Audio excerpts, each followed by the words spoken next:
Olá, pessoal, boa tarde. A gente está aqui hoje com mais uma ação nossa aqui de promoção da saúde, prevenção, ou para falar de algumas campanhas, como, por exemplo, esse mês a gente vai falar do Outubro Rosa, e é muito importante essa temática.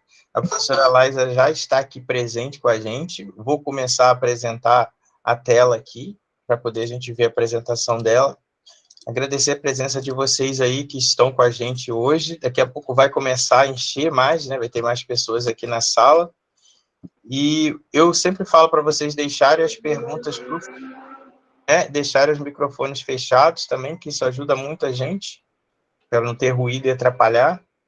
E gostaria de agradecer a professora Laísa. Vai estar aqui com ela hoje para falar sobre o câncer de mama, um problema de saúde pública do cuidado de mulheres. Professora Laísa Figueiredo Ferreira Lóis de Alcântara, doutora em enfermagem pelo FRJ, enfermeira oncologista, e com experiência em unidade de saúde dessa parte, trabalha com tanto na parte de consulta de enfermagem, quanto também no tratamento, e teve uma atuação aí ao longo de sua carreira, contribuindo bastante para a saúde da mulher nessa área. Professora, muito obrigada a sua presença aqui hoje. Está com você a palavra. Eu vou ficar aqui quietinho e quando precisar de passar os slides, é só me avisar que eu vou passando, tá? Tá certo. Então, boa tarde. Eu sou enfermeira, fui enfermeira assistencial durante 40 anos. Hoje trabalho mais junto com a academia, na tentativa de estar discutindo e disseminando conhecimento que, ao longo desse período profissional, eu consegui aprender, né? O câncer de mama, ele tem esse mês de festejo no mundo inteiro. Se vocês forem ver, várias organizações que não são de saúde também trabalham em prol da divulgação do Outubro Rosa, como o futebol americano e outras seções e outras empresas no mundo inteiro, porque é um tipo de câncer que ele está em todo o mundo. Não existe uma região no mundo inteiro que não tenha casos de câncer de mama, sendo infinitamente mais persistente na população feminina. Então, ele tem essa necessidade. A gente vê que mesmo a Dinamarca, a Noruega, com um índice de qualidade de vida ótimo, eles também têm o câncer de mama como um problema de saúde pública. Então, pode passar a primeira. E a gente vai ver que hoje a gente vai tentar exatamente abordar as estratégias que tem de prevenção, tratamento, controle do câncer de mama. Vou discutir com vocês esse percurso do câncer de mama, apresentar as possíveis modalidades de tratamento que hoje a gente tem acesso pelo SUS. E aí a gente vai combinar assim, eu vou falando, vocês vão anotando, por conta do tempo de apresentação, porque é um material bastante extenso, e nas dúvidas eu respondo a todas as questões que vocês postularem, ok? Pode passar. Bom, a gente vai ver a primeira citação de uma doença que é identificada como um tumor lá no Egito, há 2.600 anos antes de Cristo. Ele está registrado em um papiro, e você vê que daí a gente já começa a ver que o homem está buscando uma forma de entender o que doença é essa, de como tratar, que tipo de cura, como é que isso pode caminhar. O próximo. Hipócrates, quando descreve uma doença que a gente consegue identificar como câncer, ele a compara com um caranguejo pela sua silenciosidade na hora de se instalar, pela sua virulência ao se espalhar pelos órgãos do ser humano, e muitas vezes pela sua gravidade na hora dos ataques que pode ocorrer através de processos metastáticos. Então, a gente vê essa foto, é só para a gente ter uma referência. Você vê a areia e o caranguejo, é quase que tudo parecido. Ele está misturado e às vezes a gente não vê, mas ele está ali. Essa, infelizmente, é uma questão que a gente precisa, como profissional de enfermagem, ter isso sempre à primeira hora.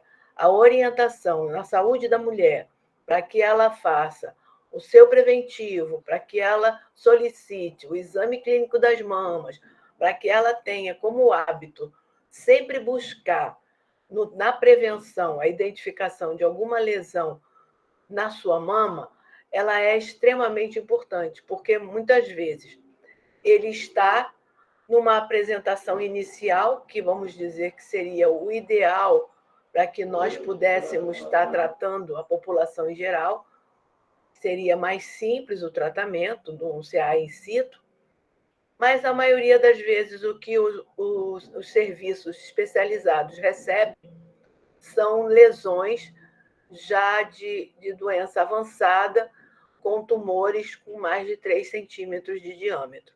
E isso impõe um tratamento, muitas vezes, mais difícil e, às vezes, sem possibilidade de cura. Tá? O próximo. Hoje a gente tem muitas formas de tratar. Você vai ter os tratamentos locais, os tratamentos sistêmicos, você vai ter vários locais dentro do SUS em condições de atender, que são chamados os CACONs, que é os Centros de Atendimento de Oncologia. Então, aqui no Rio, nós temos uma vantagem de ter muitos hospitais públicos, na sua grande maioria, os hospitais federais, eles têm a assistência quaternária, mas a gente já tem o posto de saúde já trabalhando na saúde da família, você já tem os ambulatórios de especialidade fazendo a mamografia, tá se tentando vir. E a gente sabe que é o grande diferencial para que a gente possa ter uma promoção efetiva da saúde da mulher em relação ao câncer de mama, é que a rede ela funcione de forma contínua, desde a saúde da família, lá no distrito, com as visitas domiciliares, a gente vir orientando e encaminhando as mulheres e os homens que tiverem algum tipo de sinal que fique em dúvida se existe ou não doença neoplásica naquela mama, tá? Pode ser o próximo. Mas o que é o câncer, né? Eu acho que isso sempre surge na cabeça da gente. O próximo. O câncer ele é uma multiplicação anormal. A célula, quando ela começa essa multiplicação, a gente ainda não sabe dizer para você. A gente sabe dizer que pode ser que tenha um contingente familiar, uma herança hereditária, um comportamento de risco, uma exposição, mas quando e por quê que essa célula normal ela sofre uma mutação e daí ela vai tendo modificações e alterando o seu tecido e formando um tumor, isso a gente ainda não pode averiguar. A gente só consegue hoje identificar que houve mutação e que essa mutação ela já começa a se desenvolver e a gente consegue começar a tratar essa pessoa de uma maneira mais efetiva, conforme o estadiamento em que ela está. Quando eu falo estadiamento, é uma forma da gente classificar a gravidade dessa doença, a amplitude onde ela está e as possibilidades de tratamento que ela tem disponível. O próximo. Então, a gente vê que essa mutação genética ela se dá no DNA da célula. E aí você recebe uma instrução errada e começa a fazer o comportamento errado. E nesse comportamento errado, você instaura uma doença neoplásica naquela região. A mama, a gente deve lembrar as características de tecido glandular que a gente tem e as incursões hormonais que a mulher sofre de maneira cíclica, que também fazem com que esse ambiente seja muito favorável a essas mudanças em relação ao DNA da célula, tá? A próxima. E aí está aí o processo. Esse processo ele começa de uma forma bem lenta, porque a carcinogênese, ela para você apalpar uma lesão de câncer em mama, a doença geralmente tem por volta de 7 anos, se desenvolvendo de maneira silenciosa, apesar de nós hoje contarmos com equipamentos de mamografia bem melhores, bem mais sensíveis, inclusive fazendo tomografias simultâneas, mas ainda a gente não consegue ver a mudança do comportamento antes da instauração de um CA in situ. A gente hoje consegue achar o CA in situ e consegue fazer o tratamento a partir dele, mas a gente ainda não consegue observar uma mutação genética antes que ela se malignize. Tá? Próximo. Os efeitos cumulativos eles são diferentes e você precisa ter uma ideia de quando foi o início, como é que houve essa progressão, que tipo de progressão foi essa, se foi estimulado externamente, se foi uma característica funcional da fisiologia que se instaurou nessa mama. Então, todos esses efeitos acumulativos, eles são importantes para que a gente avalie a situação de que tipo de agente atuou ali, quando que é o planejamento desse tratamento, que tempo tem de doença essa pessoa. Isso tudo vai dando um tom em que tratamento propor, com que tipo de situação a gente está lidando em termos de percurso terapêutico. O próximo. E aí, no SUS, a gente consegue ter todo esse percurso terapêutico disponível à população, porque a gente tem o preventivo ginecológico na atenção básica, a gente tem nos ambulatórios de especialidade algumas unidades que já têm os exames diagnósticos necessários, que o exame diagnóstico que ele pode ser feito na atenção básica é o exame clínico das mamas. E esse exame clínico das mamas ele deve acontecer todos os anos no momento da colheita do Papa Nicolau. Então, todo exame preventivo ele só vai ter o peso de prevenção para o câncer de mama se, durante essa consulta, houver a colheita do Papa Nicolau e o exame clínico das mamas, seja o exame de movimentação, mobilidade, apalpação e expressão do mamilo para observação de como está essa mama. Então, esse percurso inteiro a gente hoje encontra no SUS. Então, uma pessoa que esteja dentro da rede do Sistema Único de Saúde, ela tem possibilidade de ter um tratamento oncológico de padrão ouro.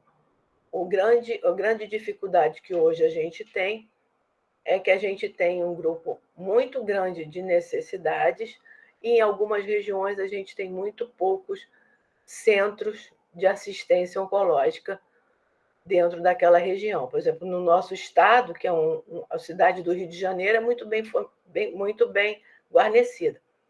Mas quando a gente abre para o estado, a gente vai ver que na Baixada nós não temos nenhum centro de assistência oncológica. Então, isso impõe que essa população que precisa de tratamento seja deslocada para as unidades nas cidades onde tem esse atendimento. E isso sobrecarrega e causa, muitas vezes, esse sistema de regulação que hoje nós temos fazendo todo esse encaminho dos pacientes às unidades de saúde, muitas vezes ele impõe um tempo que ainda não é o ideal. Ainda é um tempo que pode vir a agravar a situação de doença dessas pessoas que estão aguardando os seus encaminhamentos. Próximo. Então, a gente vê que as políticas elas existem, os processos, muitas vezes, ainda estão muito longe da realidade, a gente já conseguiu muitas conquistas. O Instituto Nacional de Câncer, ele hoje tem um setor que trabalha só com as políticas de saúde, principalmente do câncer de mama.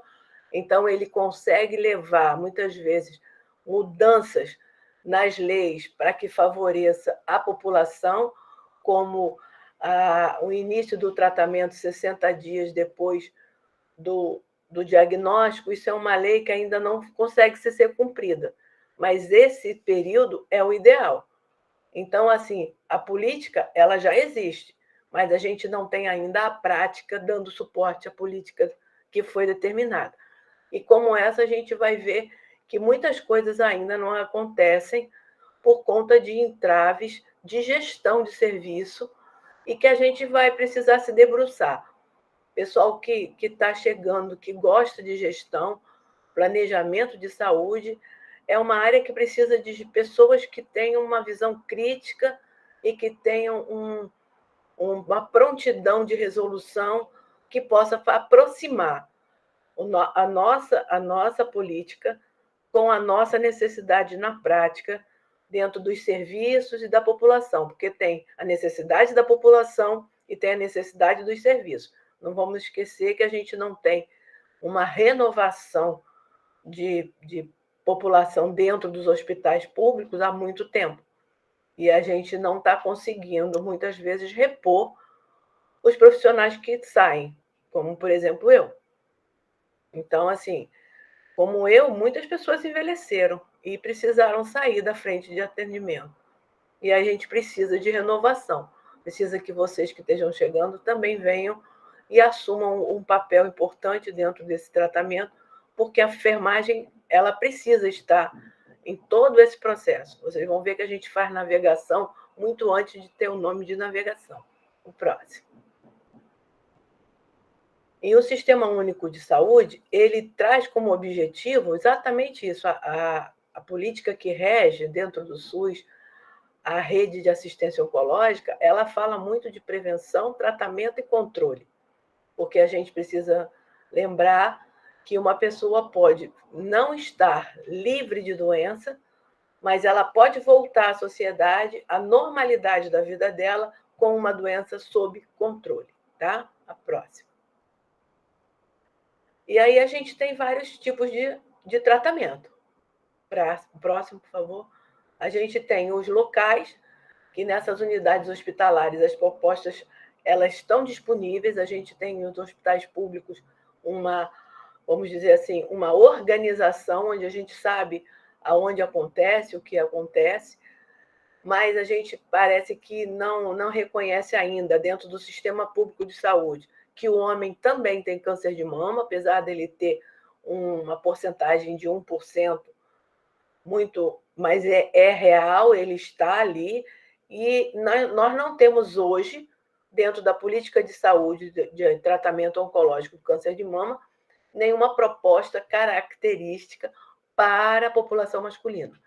O homem que tem câncer de mama, ele é inserido nos protocolos de tratamento existentes, que partem das necessidades do organismo feminino.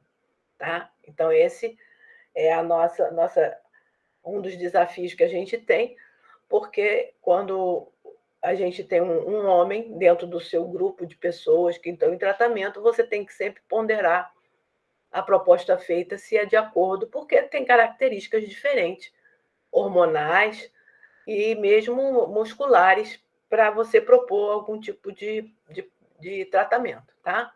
Próximo. Bom, como é que funciona essa fisiologia?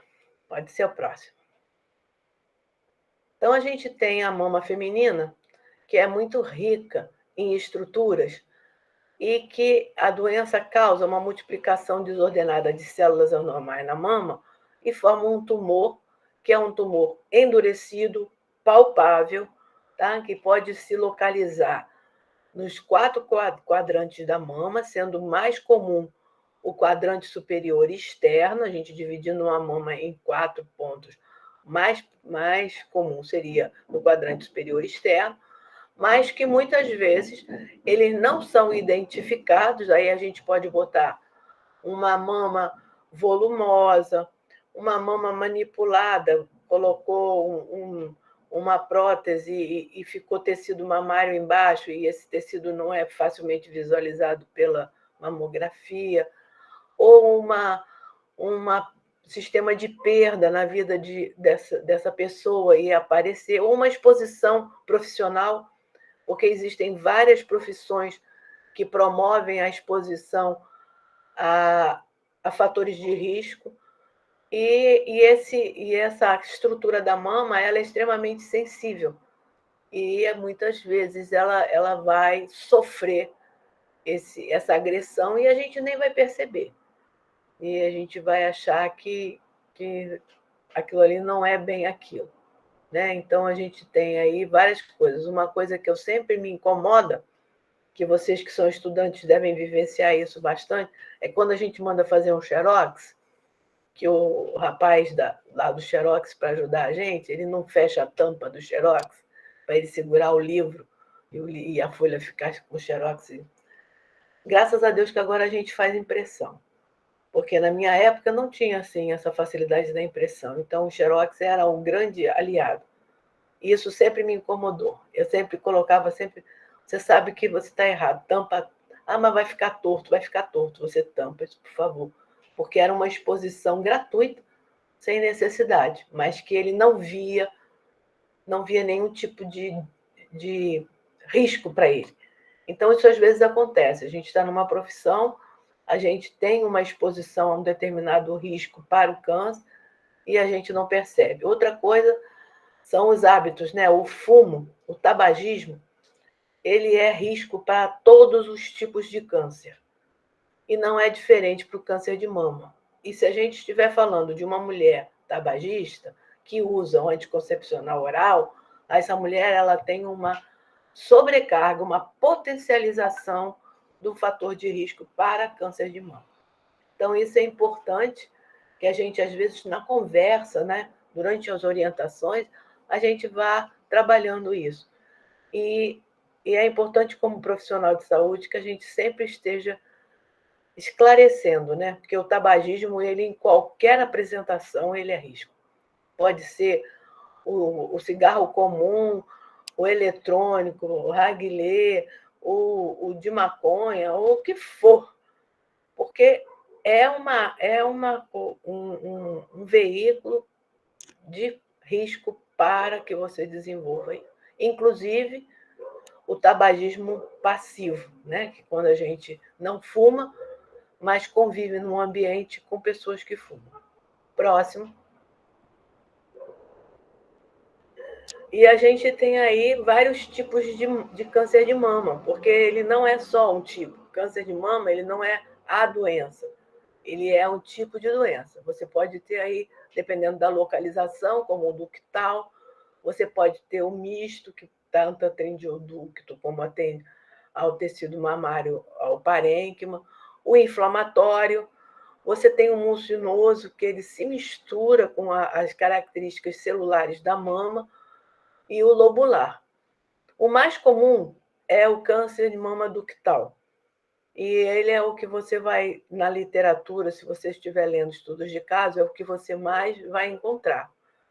E o câncer de mama, se ele é identificado dentro de um período onde você tem a possibilidade do tratamento curativo, ele é de bom prognóstico.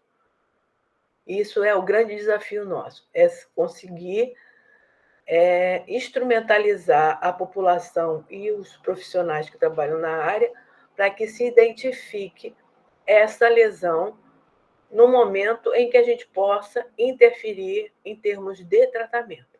Próximo, por favor. 10% dos cânceres que a gente observa, eles são hereditários. 90% é fator de risco. Então, você sabe que é muito importante observar os fatores de risco e promover essa prevenção do câncer, porque não tem prevenção primária. Não existe hoje prevenção primária para o câncer de mama, diferente do câncer de colo de útero, que hoje a gente já tem uma prevenção primária. O câncer de mama a gente ainda não tem. Próximo. Então, como é que a gente previne? Se a gente não tem um sinal primário, a gente não tem uma vacina, como é que a gente faz? O próximo.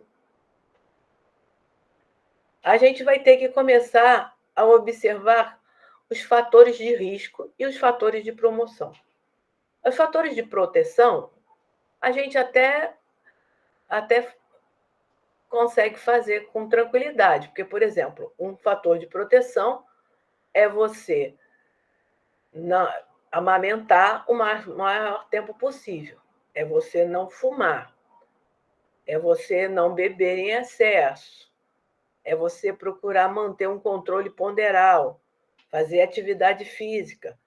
São coisas que a gente até pode fazer. Hoje em dia, a atividade física, ir para academia, caminhar, correr, tem uma visão muito, muito positiva com os jovens. Né? Meu filho é uma pessoa que gosta e promove e fica feliz de fazer. Na minha geração era mais difícil. A gente não era muito chegado a essa coisa de fazer atividade. Fazia por muita obrigação, mas hoje em dia a gente percebe que ir à academia é um evento, né? Tem uma roupa toda legal, tem um grupo super bacana, tem o povo que corre no final de semana, tem aquele que anda de bicicleta. Então, isso é um fator positivo para a manutenção da nossa saúde. Isso são fatores de proteção. E os fatores de risco? Pode passar, por favor. Então, a gente precisa não ser sedentário. O sedentarismo é um fator de risco. Então, praticar atividade física é ótimo. Manter o peso ponderal adequado. Hoje em dia, a gente não tem um peso ideal, a gente tem um peso adequado. Porque isso também já se provou que tem pessoas que nunca vão ser magras, como, por exemplo, eu. Mas eu preciso ter um controle ponderal, onde eu tenho uma saúde em termos de controle de triglicerídeos, de tensão arterial, eu preciso ter um controle da diabetes ou da célula glicada. Existem alguns indicativos que podem te manter saudável, mesmo que você não tenha uma aparência de uma pessoa magra, que você seja uma pessoa gordinha, mas saudável. E não engorda e emagrece. Hoje em dia já se sabe que isso não é uma coisa boa, nem para seu equilíbrio psicológico, nem para o seu organismo. E evitar o consumo de bebidas alcoólicas, porque na sua grande maioria isso também é um fator que vai aumentar o seu risco, mas não tanto quanto o ato de fumar. Tá? O tabagismo, ele é complicado, ele é risco comprovado por vários estudos para vários tipos de câncer. Então, assim, não fumar e evitar o tabagismo passivo é uma coisa extremamente interessante para a prevenção do câncer de mama. E amamentar, né? A amamentação não é para todos. Às vezes, a gente, como enfermeiros, a gente acha que amamentar é uma obrigação da mãe. Então, vou contar um segredo para aqueles que ainda não tiveram experiência. Nem todas as mulheres elas têm condições psicológicas de amamentar. Então, o amamentar é uma escolha da mãe. Muitas mulheres não gostam e não conseguem amamentar. Então, assim, se você consegue trabalhar no pré-natal para que essa mãe chegue ao puerpério e aceite esse início do amamentar, que é doloroso, que é esquisito, que ela não sabe como lida, que ela não conhece essa criança, e a criança tem. Você vai estar trabalhando para a prevenção do câncer de mama.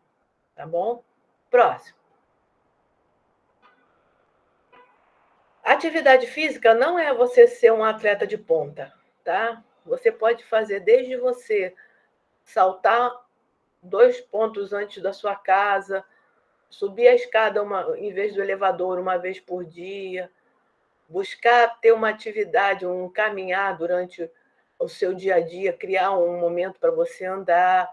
Até aquelas pessoas que gostam de academia, que fazem exercício, que têm uma vida mais regular, onde na rotina do dia a dia tem um momento para si próprio, para fazer esse trabalho e exercitar seu corpo. Próximo. Alimentação, né? Porque fast food, vamos combinar, não é o melhor para a gente, se a gente está pensando em controle ponderal, se está comprando em qualidade de ingestão de de alimentos, minerais, vitaminas, proteínas. Então, assim, o teor de gordura da grande maioria dos sanduíches é alto. Então, assim, evita, não é deixar de fazer, né, gente? Vamos combinar que não é proibido, mas vamos tentar aumentar uma alimentação mais saudável, onde você tenha legumes, verduras, que o seu prato seja colorido.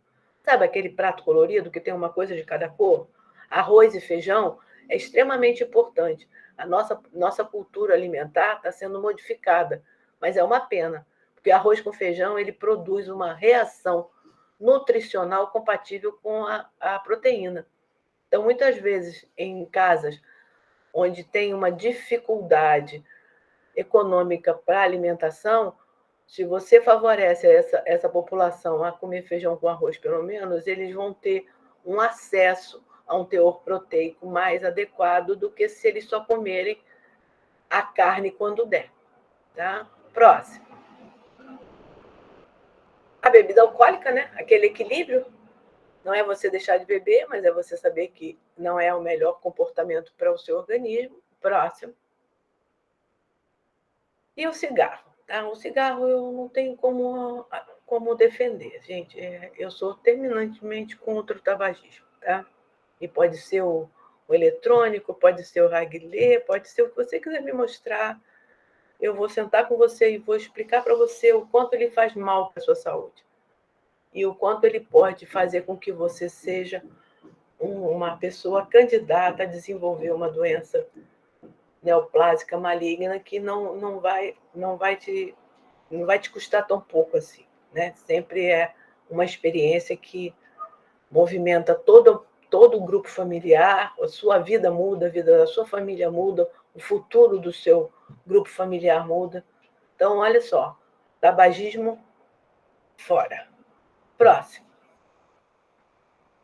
O passivo também já foi provado, tá? Então, eu não fumo, mas alguém próximo a mim, ou um grupo que eu frequento, fuma, eu também estou fumando.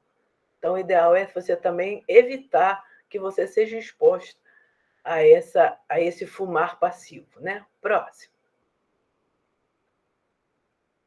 E a amamentação como uma forma de aumentar a proteção dessa mama e o organismo do bebê, tá? Porque o amamentar ele é uma via de duas mãos. Ele tanto é fator protetor para a mãe, como ele é fator protetor para o bebê. Então, ambos saem ganhando, ambos têm vários pontos em que eles estão mais protegidos, sem contar com o vínculo, né? Mãe e filho, que ele vai subsidiar, ele vai tipo patrocinar que esse vínculo mãe e filho ele se desenvolva de uma forma sadia. Próximo.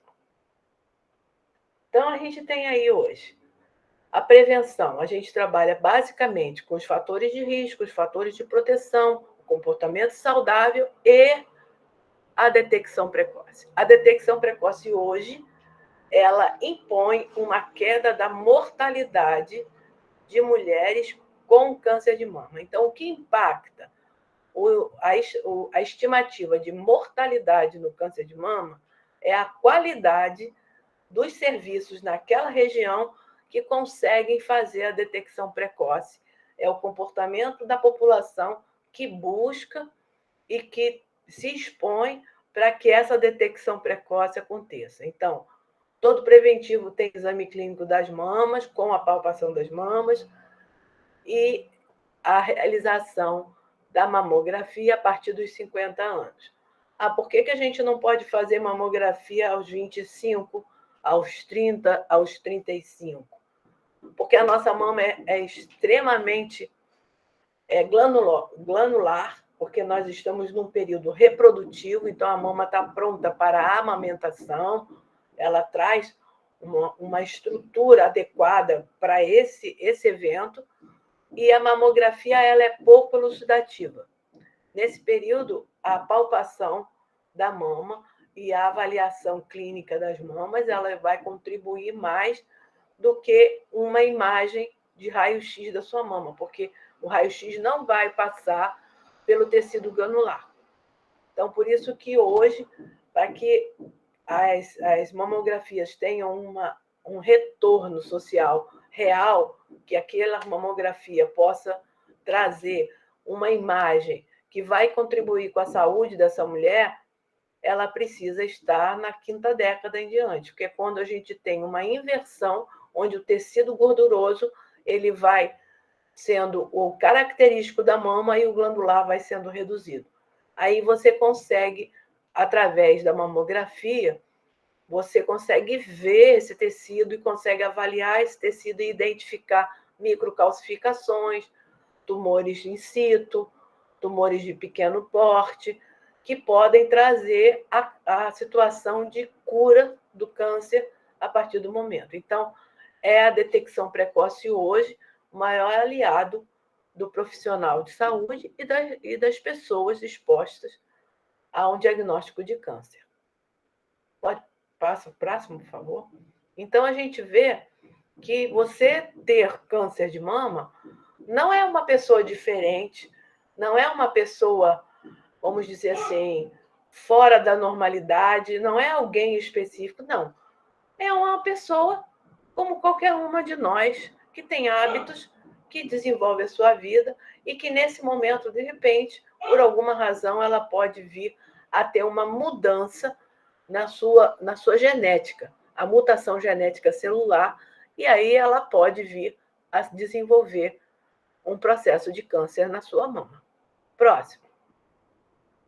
E a gente percebe que a prevenção primária é exatamente através de você cultivar o autocuidado, exames periódicos, evitar situações de estresse, buscar ajuda diante de dificuldades e tentar fazer com que você tenha sempre um recurso, tanto para as situações de saúde, como emocionais, profissionais, para que você possa desenvolver resiliência, tá? Que é uma coisa importante para a gente poder superar os obstáculos que se apresentam. O próximo. Bom, manejo terapêutico. Pode passar o próximo. O que é o manejo terapêutico? É o que a gente hoje faz para tratar o câncer de mama. O câncer de mama, ele é todo esquadrinhado. A gente, quando tem um diagnóstico de câncer de mama, esse câncer de mama ele tem que ser mensurado. Então, através do tamanho, dos seus linfonodos, se tem alguma doença à distância, que é chamado o estadiamento TNM. Então, é assim, a gente, quando faz a registro no prontuário, quando você está fazendo o primeiro registro de uma situação onde foi observado um diagnóstico de câncer de mama, você sempre do lado do câncer de mama, aí você põe tamanho, T, tamanho do tumor, N, se você apalpou algum linfonodo, seja axilar, seja esses perimamários que estão fazendo uma proteção direta da mama, e se foi observado alguma lesão suspeita à distância.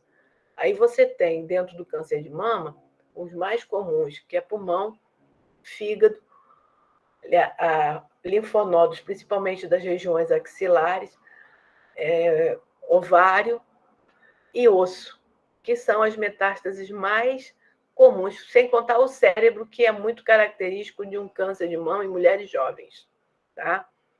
Então, você tem aí um quadro de as mais recorrentes quando você tem o acompanhamento da população em geral. Tá? Próximo.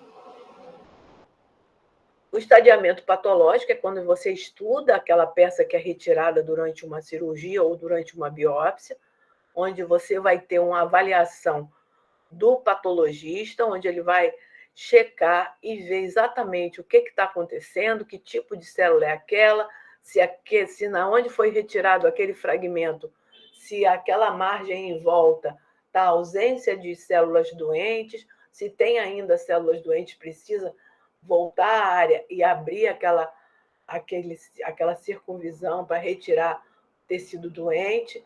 Se você tem um linfonodo palpável ou muito próximo, hoje em dia a gente tem uma técnica que chama linfonodo sentinela, onde através de uma substância radioativa, a gente consegue mensurar da lesão onde você tenha o câncer de mama. Você consegue mensurar qual é o primeiro linfonodo que pode ter acontecido de ter disseminado células doentes. Então, você vai retirar aquele linfonodo e estudar ele e ver se realmente já houve disseminação fora da mama de doença neoplásica. Tá? Próximo. E aí você tem também objetivo de tratamento. Você pode estar começando a fazer um tratamento onde a proposta é curativa. Então, você tem possibilidade de ficar curada ou de você fazer a remissão da doença e ficar livre de doença. Ou você vai fazer um tratamento paliativo, que é você se manter a doença sob controle, fazendo controle de sinais e sintomas e garantindo, em ambas as situações, qualidade de vida para essa população. Você não adianta ter como objetivo de tratamento qualquer proposta terapêutica que não vá desencadear em qualidade de vida. Isso é completamente antiético. E hoje em dia, as maioria mulheres, né, elas são protagonistas das suas vidas e a gente dá a elas essa possibilidade, porque é delas, a gente não dá nada, né? A gente respeita exatamente a postura dela diante da sua própria vida e diante das possibilidades que esse tratamento pode trazer. Então, o primeiro passo é você conversar com a sua paciente, esclarecer ao máximo as suas dúvidas e deixar com que ela possa escolher se ela quer fazer uma determinada proposta terapêutica ou se ela não quer e ela prefere que seja feita uma outra possibilidade. Mesmo que para você que está avaliando como profissional, você indicaria mais a outra possibilidade, porque você vê uma possibilidade de cura. Você pode conversar com essa mulher, mas quem vai tomar conta, quem vai tomar decisão é ela e a sua família. Próximo. E aí a gente tem as modalidades de tratamento, onde você tem o tratamento local, que aí nós temos a cirurgia e a radioterapia. Hoje, no câncer de mama, eu posso dizer que 90% das pessoas com diagnóstico de câncer de mama foram submetidas a uma cirurgia. Pode ser uma cirurgia diagnóstica ou uma cirurgia terapêutica com retirada do nódulo da mama ou de um segmento da mama, conforme a necessidade vista pelo exame diagnóstico. E tem a radioterapia, que é outro tratamento que também é local, onde você tem um tratamento através de um tratamento através de como é que eu vou dizer? Você tem a fonte radioativa para alguns casos, mas no câncer de mama hoje são células, né, que vão sendo mexidas através de um aparelho que ele não é radioativo, ele causa uma mudança na radiação da mama, né? Eu esqueci o nome do aparelho, daqui a pouco eu vou lembrar e eu falo para você. Fugiu o nome agora. E aí você tem um tratamento local, onde você tem alguns efeitos locais, como queimadura da pele de baixo grau, pode ter algum tipo de enjoo, fadiga, mas você não tem uma interferência sistêmica, tá? Então, tanto a cirurgia quanto a radioterapia, elas são modalidades locais de tratamento muito utilizadas no câncer de mama. Próximo. E a gente tem os sistêmicos, que crescem muito e cada dia a gente tem mais possibilidades de tratamento. Então, são aquelas modalidades que você vai ter, todo o seu organismo vai ser tratado, como na quimioterapia, que você toma uma medicação endovenosa, e essa medicação ela circula em todo o organismo e ela trata o câncer de mama, mas você também tem essa situação espalhada pelo corpo inteiro. Então, ela é sistêmica, ela trata o corpo como um todo. Se você tiver alguma metástase à distância, ela também vai estar atuando. Você tem a hormonoterapia, que pode ser um tratamento de segunda via, que seria pós-quimioterapia, pós-radioterapia, para uma complementação, uma adjuvância complementar. Você tem um tratamento eleito, vamos dizer, a quimioterapia, e após a quimioterapia, você ainda complementa esse tratamento fazendo uso de uma medicação hormonal que seja, porque muitos tumores eles têm uma hormônio-dependência que favorece a gente a tratar para que realmente não exista mais possibilidades dessa mutação se reinstaurar nesse local. E as terapias biológicas, que vêm crescendo muito. Hoje você tem várias possibilidades, você inclusive consegue muitas vezes associar dentro dos tratamentos sistêmicos. Você usa, por exemplo, uma terapia biológica e usa uma radioterapia local para potencializar. Hoje você tem nessas modalidades sistêmico e local uma aproximação muito interessante com o foco em atingir o objetivo de controle de doença e remissão da própria, tá? Próximo. E aí a gente encontra a equipe de enfermagem. Nós estamos em todo o percurso. A gente está lá na casa dela, quando a gente está fazendo visita domiciliar, no programa de saúde da família. A gente está na unidade, quando ela vem fazer o preventivo, o pré-natal, a consulta para controle da hipertensão ou da diabetes.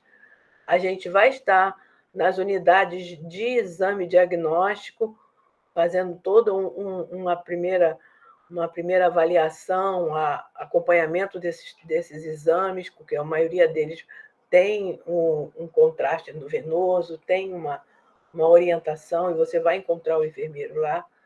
Você vai encontrar nos centros cirúrgicos, nas centrais de radioterapia, de quimioterapia, nas unidades de internação. Então, nós estamos em todos os momentos, da atenção básica aos cuidados paliativos. Próximo.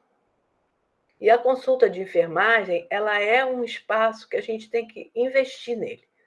É um momento que a gente pode trocar orientação, pode trocar experiência, pode escutar o que o outro tem para falar, a gente pode estreitar nossa relação interpessoal e criar um vínculo com essa população e ser uma referência para ele durante o tratamento, que são tratamentos de longos anos, no mínimo 5 anos. Então, é uma forma de você dar um suporte, um apoio à tua clientela que está sendo atendida por essa patologia. Próximo. Então, o que é mais importante quando a gente pensar que nós vamos fazer uma consulta de enfermagem? É garantir que o espaço é para esclarecimento de dúvidas, que é para favorecimento da autonomia desse paciente e que é para promoção da qualidade de vida. Esses são os objetivos que nós sempre devemos ter assim à nossa frente quando a gente se vê nesse espaço da consulta de enfermagem. Próximo. Cheguei aqui. Agora eu estou à sua disposição. Vocês podem fazer as perguntas que vocês tiverem e a gente retorna a cada ponto, porque a preocupação era a gente chegar até o final, né? Então, agora estou à sua disposição. Obrigado, professora. Estou aqui feliz de ter essa atividade hoje, né? Essa palestra muito boa mesmo. Eu fiz alguns apontamentos aqui para poder comentar. Foi dentro do nosso tempo mesmo, não teve problema nenhum. Maravilhoso. Eu estou meio perdido aqui, mas eu consegui dar conta, porque está acontecendo a reunião do departamento também. Eu estou ouvindo a reunião e ouvindo você falar, passa aí para eu dar conta. 3 telas aqui ao mesmo tempo, mas eu consegui. Mas, assim, tem algumas coisas que são muito legais a gente lembrar aqui, né, para o grupo, para que a gente fala, o pessoal que está sempre com a gente, e assistindo, que a gente fala sempre de promoção, né? E quando fala de câncer, às vezes a gente lembrar que algumas coisas, né, não dão para serem prevenção, serem prevenidas diretamente, mas que na palestra, quando você coloca para a gente, várias coisas que a gente fala em outras atividades, né, que são ações de promoção da saúde. Então, é um conjunto de coisas, né, que levam a pessoa a desenvolver um câncer, e não é uma coisa única. A gente sabe que tem o fator genético, mas existem outras coisas que são muito importantes. Aí eu vou comentar algumas coisas que chamaram muita atenção e vou fazer umas perguntas também. Vou ver se o pessoal tem pergunta aí. Aí a Geice pode ajudar a gente colocando aí se tem alguma pergunta. Mas o que eu... Só para poder o pessoal não fugir, mas uma pergunta que eu queria fazer logo de cara em relação ao tratamento, não, mas os exames. Por exemplo, o exame de câncer de mama, né, que para detectar o câncer de mama, né, a mamografia. De quanto em quanto tempo que deve ser feito? Isso tem variação? E se tem algum preparo para a mulher fazer esse exame? Porque tem alguns exames que não pode tomar determinado remédio, se tem alguma especificidade, isso que eu queria saber. Não. O grande garantidor, vamos dizer assim, de um exame com qualidade é você ter um tecido gorduroso. Então, assim, a mama jovem, ela não consegue dar essa condição de avaliação, porque a gente vai ter ela glandular e fazendo barreira para o raio-x. A gente preparo é nenhum. A mamografia ela acontece em qualquer momento. Não, mesmo que a mulher tenha no pré-menstrual, menstruada, pós-menstruação, a gente só não vai fazer na amamentação. Mas os outros você pode fazer em qualquer momento. O grande lance é que você não precisa estar fazendo todo ano, por conta que o SUS não vai dar conta disso. Então, assim, o que se orienta no SUS é o seguinte: você tem 3 anos, você faz anualmente, ele dando behind, porque a mamografia ela é classificada por uma unidade que chama behind. Behind 0, 1, 2, 3 e 4. Tá? A maioria das mulheres com 50 anos, ela tem behind 0, porque são mamas jovens ainda. Conforme a gente vai envelhecendo, a gente pode apresentar até behind 2, e isso não quer dizer nada, quer dizer que a gente tem displasia, que a mama da gente envelheceu, que já tem algumas coisas. Mas quando a gente tem behind 3, a gente começa a ter que fazer controle mamográfico. Aí, normalmente, o mastologista vai pedir que você repita anualmente para que ele possa acompanhar se está havendo alguma microcalcificação aí, se está acontecendo alguma coisa. E quando behind 4, a gente sabe que tem câncer. Tá? Então, o tem câncer, às vezes, não é visível. Nem é todo aparelho que consegue identificar, porque o 4 é desde a microcalcificação, CA in situ, até uma lesão palpável. Então, assim, é um grande meio de identificar, é o exame diagnóstico mais fidedigno que a gente tem no momento. Ele é o que dá o tom para que o médico possa prescrever alguma biópsia ou tratamento. Ele é um divisor de águas, mas Então, ele não resolve isso aos 25 anos. Porque, às então vezes, não encontrando nenhuma lesão, né, seria o termo, né, que você falou, aí a cada 3 anos vai repetir, é isso? pelo SUS seria isso. Você teve 3 anos de behind, 0, Behind. 1 ou 2. E até qual é a idade que a mulher deve começar a fazer essa mamografia? Olha, pela Sociedade de Mastologia, eles preconizam aos 40 anos você fazer uma mamografia zero, que eles chamam uma mamografia zero. Essa mamografia ela não teria a necessidade de ser repetida. Você faria aos 40 anos e guardaria ela para que no futuro alguém pudesse ver como a sua mama era. E aí, a partir dos 50, passa a se fazer esse controle anual, que seria o ideal. Dentro do SUS, foi feito vários estudos para tentar determinar esse intervalo. E se observou que se você tem três resultados benignos, né? Dizendo que você está bem, Você fazendo isso a cada 2 anos, a cada 3 anos, você garante que não vai ser surpreendida com uma doença avançada. Você vai poder fazer a sua detecção precoce. Como você colocou, né? 7 anos para poder levar, desenvolver aquilo ali, e a pessoa não notou o corpo. Então é importante ter essa coisa de percepção, né? Fazer o autoexame, observar se está saindo alguma secreção, e também dor, né? Nódulos, e também entre os homens, que foi interessante, a gente sempre fala isso, mas agora trazendo dados seus, né? Que tem experiência no tempo, né? De trabalho com isso. E a gente, uma coisa interessante que você coloca, né, que para o homem, o tratamento dos protocolos são aqueles que são realizados para as mulheres, em que é diferente, né, a carga hormonal é diferente, o músculo, né, o tecido muscular, o homem tem mais músculo. Então, isso é bem interessante quando você traz isso. E também a parte da peregrinação, né, que as pessoas, elas ficam, inclusive, às vezes até vêm de outro, né, de outro estado para fazer tratamento.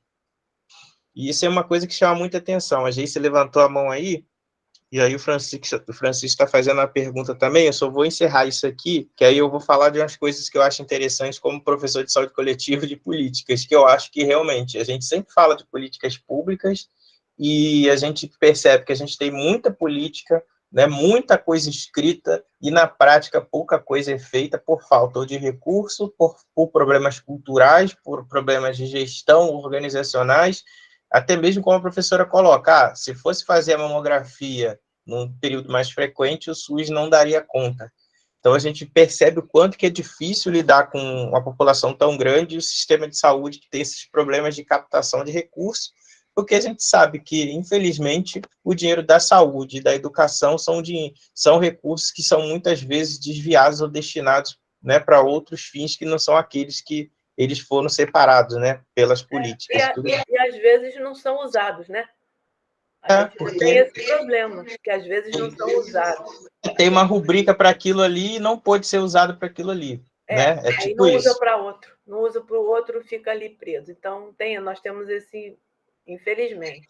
Bom, ele perguntou aqui como é que faz o diagnóstico do câncer de mama masculino. Vocês lembram, já tiveram chance de aprender a fazer a avaliação das mamas no espelho, que você faz na sua casa, para ver se tem alteração de pele, alteração de desenho, de movimento, quando você levanta e abaixa os braços? Os homens, essa avaliação, ela às vezes é bem mais perceptível, porque como o tórax é mais seco e não tem a mama volumosa que as mulheres têm, às vezes quando a mama faz aquele enrugamento de pele, ou o próprio mamilo faz uma invadição, ou muda o desenho do mamilo correspondente, isso já é visível a avaliação. Só que eu quero que os meninos que estão na sala me digam quantas vezes eles pararam uma vez por mês e olharam o tórax para ver se tem alguma alteração na mama, ou estão olhando o bíceps, se está legal, se o exercício foi bom, se o tanquinho está em cima. Então, assim, às vezes a gente tem dificuldade porque isso ainda não faz parte das necessidades de saúde da população em geral. E a gente percebe que o câncer em homens, eles dão à família, né, aos descendentes, uma possibilidade de câncer hereditário mais frequente. A gente, normalmente, quando vê uma mulher jovem com câncer, a gente parte do princípio que esse câncer é hereditário. Aí a gente começa a fazer a avaliação e ela entra lá dentro, junto com a genética, para fazer a avaliação genética da situação, e a gente descobre que tem um pai, um avô, um tio que foi portador de câncer de mama. Então, existe uma mutação genética bastante importante que a gente precisa ainda responder isso através de estudo específico, né? Geice, você ia falar, Geice, está aí com a mão levantada, fala que o Francisco já fez outra pergunta. Eu queria saber em relação às metástases, se isso acontece frequentemente na maioria dos diagnósticos de câncer de mama, ou se é raro de acontecer. Hoje a gente tem os diagnósticos acontecendo com doenças avançadas. Ainda é o maior contingente de diagnósticos, ainda é com pessoas com mais de 3 centímetros de tamanho de tumor. Quando você tem uma doença mais avançada, a possibilidade de metástase, ela aumenta geometricamente. Então, assim, existe o risco é real, e a gente tem, por conduta, por exemplo, uma mulher chega com CA in situ, faz uma cirurgia, uma segmentectomia, e um tratamento de radioterapia, e aí você liberou ela porque ela encerrou ali o protocolo que foi determinado para ela. Ela, em 6 meses, ela vai fazer uma tomografia, ela vai fazer uma ressonância, ela vai fazer um exame de sangue, ela vai fazer várias coisas para que a gente possa ver se está acontecendo algum processo neoplásico escondido, para a gente descobrir se existe algum. Porque a metástase ela é sempre uma possibilidade. E aí aquele problema que você, conforme vai ficando mais, vamos dizer assim, mais experiente naquela área, quando você recebe a paciente, é uma paciente jovem, você já direciona toda a sua pesquisa para ver aquelas que são mais características, que é o sistema nervoso central.